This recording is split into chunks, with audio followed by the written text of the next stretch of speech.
Hey everybody, why do most critical scholars believe that James's speech at the end of the Jerusalem Council in Acts 15 is unlikely to be historical? Has to do with James's quotation of a passage from the Hebrew Bible. It appears to be Amos 9 verses 11 through 12, but there are some issues with this, and James introduces this quotation by referring to it as the words of the prophets in the plural rather than just the singular prophet Amos. But when we compare Acts 15, 16 through 17 with Amos 9, 11 through 12, the picture comes into a bit better focus. The quotation of Amos 9, 11 in Acts 15, 16 is not exactly what we find in Amos. It actually seems to be drawing Greek terminology and phrases from other prophetic books like Zechariah or Jeremiah or others.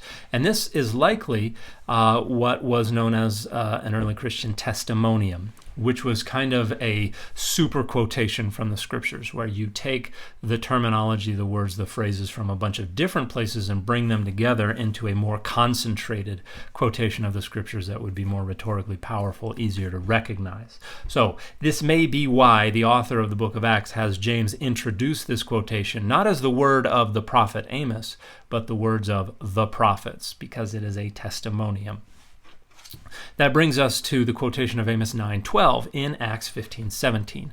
If you look at Amos 9:11 through 12, this is about the restoration of the tent of David. And in verse 12, it says, and they will possess or take possession of the remnant of Edom. So this is about the restoration of the kingdom of David to its original size, which requires the reconquest of Edomite territory, which was lost. Now, what is quoted in Acts 15:17 has absolutely nothing whatsoever to do with Edom or with conquest, because two of the words in Amos 9:12 have been reread, renegotiated, whether intentionally or otherwise.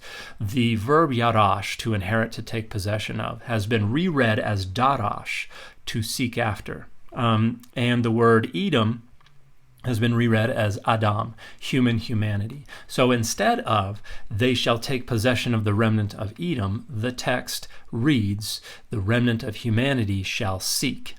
This is the Greek translation of Amos 9:12. This is what is in the Septuagint. But because it has just renegotiated those two words, the sentence is grammatically incomplete. Our transitive verb to seek does not have an object in the Septuagint. But what's quoted in Acts 15:17 provides an object. We'll seek after the Lord.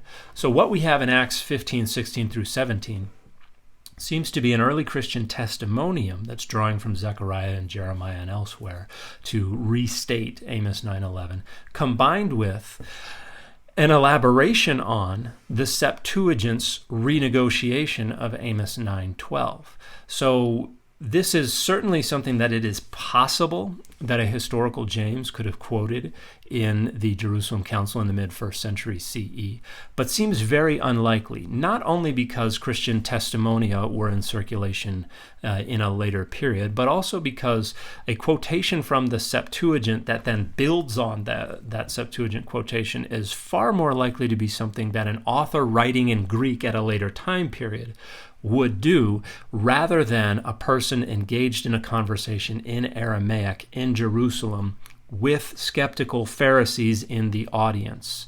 They would have objected to James saying, hey, this is the words of the prophets, and they would have said, no, it's not. That has nothing to do with the words of the prophets. As we see right here, this is about reconquest of the land of Edom. And so I have seen a number of different arguments for why this is can be historical, and certainly it's possible, but on balance, the preponderance of evidence would indicate that the quotation in Acts 15, verses 16 and 17 is most likely the production of an author writing in Greek, specifically the author of the book of Acts. It is unlikely to have been something that the historical James would have said during the Jerusalem Council.